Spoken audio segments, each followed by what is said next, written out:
Ang awit ni Solomon Kapitulo 5. Ako'y dumating sa aking halamanan, kapatid ko, kasintahan ko, aking dinampot ang aking mira pati ang aking espesya, aking kinain ang aking pulot pukyutan pati ang aking pulot, aking ininom ang aking alak pati ang aking gatas. Magsikain kayo, o mga kaibigan, magsiinom kayo, oo, magsiinom kayo ng sagana, o sinisinta.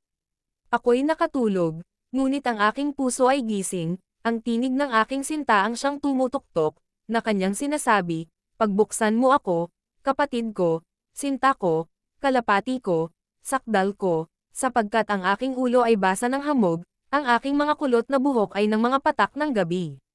Aking hinubad ang aking suot, paanong aking isusuot? Aking hinugasan ang aking mga paa paanong sila'y aking dudumhan. Isinuot ng aking sinta ang kanyang kamay sa butas ng pintuan, at nakilos ang aking puso sa kanya. Ako'y bumangon upang pagbuksan ang aking sinta, at ang aking mga kamay ay tutulo ng mira, at ang aking mga daliri ng malabnaw na mira. Sa mga tatangnan ng trangka, aking pinagbuksan ang aking sinta, ngunit ang aking sinta ay umurong at nakaalis, napanglupepey na ako ng aking kaluluwa nang siya'y magsalita, aking hinanap siya, ngunit hindi ko nasumpungan siya. Aking tinawag siya, ngunit hindi siya sumagot sa akin. Nasumpungan ako ng mga bantay na nagsisilibot sa bayan, sinaktan nila ako, sinugatan nila ako, inalis sa akin ang aking balabal ng mga tanod ng mga kuta. Pinagbibilinan ko kayo, o mga anak na babae ng Jerusalem, kung inyong masumpungan ang aking sinta, na inyong saysayan sa kanya, na ako'y may sakit, na pagsinta. Ano ang iyong sinta na higit kaysa ibang sinta, o ikaw na pinakamaganda sa mga babae? Ano ang iyong sinta na higit kaysa ibang sinta, na iyong ibinibilin sa amin ng ganyan?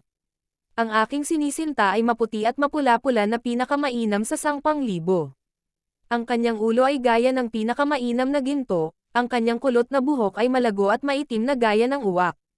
Ang kanyang mga mata ay gaya ng mga kalapati sa siping ng mga batis ng tubig, na hinugasan ng gatas at bagay ang pagkalagay.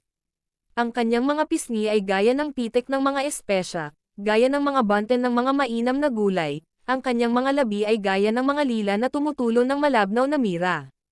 Ang kanyang mga kamay ay gaya ng mga singsing na ginto na may lakip na berelo, ang kanyang katawan ay gaya ng yaring-gering na binalot ng mga zafiro.